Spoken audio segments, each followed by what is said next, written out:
video, we will demonstrate the LED characteristics, basically the spectral bandwidth, the modulation response and the Li curve. The setup for the LED is as shown in the schematic. Here we have an NRZ data which modulate a 1300 nanometer LED, and the output from the LED is received using the optical receiver through an attenuator. You can find the models that is used in the schematic from all models, block mode models. If you go to the signal generator, there you can find the PRBS generator and the electrical signal generator. From optical sources and modulators, you can find the light emitting diode. Under the optical components, you can find the optical power normalizer, and under optical receivers, you can find the compound optical receiver. All the visualization blocks you can find from the analysis and plotting option. You can just drag and drop these components into the design area and make connections, as you can see in the schematic. Here the output of the PRBS generator is connected to the logical input of the BER tester for synchronization. If you go to the properties of the PRBS generator, here the bitrate is chosen as a user-defined variable bitrate. And for the NRZ driver, we have taken the drive type as on-off, signal type as current and the modulation as NRZ. Let's take a look at the LED properties. So here you can set the wavelength of the LED, which is taken as 1300 nanometer, and the mode is chosen as a frequency grid. Here the responsivity is taken as 0.01 watt per ampere. The rise and fall time is taken as 2 nanoseconds, which is basically the carrier lifetime. As you all know that the intrinsic LED rise fall time is equivalent to that of a carrier lifetime when the circuit parasitics are negligible, and the parasitic response time is much shorter than the carrier lifetime, as in this example. You can specify the line width or the spectral line width. Here the spectral line width is taken as 10 terahertz. So it defines the spectral distribution of a light source, and the spectral distribution is governed by the spectrum of spontaneous emission, and it typically has a Gaussian shape.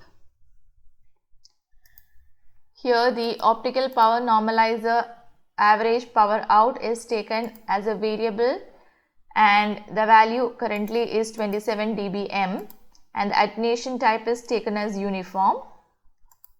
We know that for an LED, the modulation response depends on the carrier dynamics, and it is limited by the carrier lifetime. So the LED 3 dB modulation bandwidth is defined as the modulation frequency at which the LED transfer function will be reduced by 3 dB. And the 3 dB frequency can be derived using this particular equation. So here in this case, we are taking 3 dB frequency as 138 megahertz. This means that if the modulation frequency or the bit rate increases than 138 megahertz or 138 megabits per second, then the BER for the received signal will degrade. To analyze this degradation, we can run a parametric scan for modulation bit rate from 100 megabits per second to 1 gigabits per second. So to do a parametric scan, we have already defined the bit rate or the variable in the symbol table. Here variable is defined as bit rate, as you can see here. And we have assigned that particular variable to the corresponding models. One is in the PRBS generator and one is for the receiver filter. In order to run the parametric scan, you can click onto the scan button, and here you can set the inner loop variable as the bit rate. You can enter the start value, end value and the increment. So here we are going to do a scan for bit rate from 100 megabits per second to 1 gigabits per second. So once that is done, you can enable the animation and click OK. Once simulation is complete, you can check the BER output. If you want to observe the Q factor with respect to the bit rate, you can just click onto the qfactor.plc and click show. Here you can clearly see that Q factor decreases from approximately 23 dB at around 100 megabits per second to approximately 8 dB for 1 gigabits per second. You can also analyze the BER plot. You can also compare the eye diagram. If you go to the eye diagram for the first run, which is around 100 megabits per second. Click show. So here you can see the eye opening, and let's take a look at the one at 500 Mbps. And if you just compare these two eye diagrams, here we can see the eye opening penalties at higher bit rates.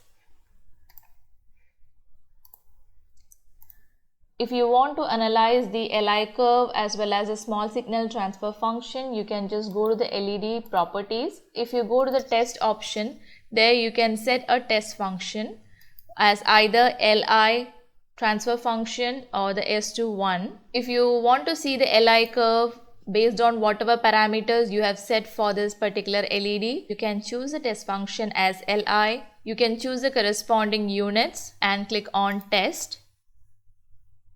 This will generate an LI curve, as you can see here, power in milliwatt versus current in milliampere. If you want to analyze the small signal transfer function, you can just choose the transfer function option and click on test.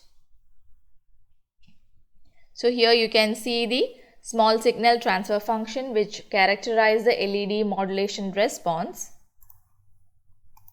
This way you can study the LED characteristics using OPSIM.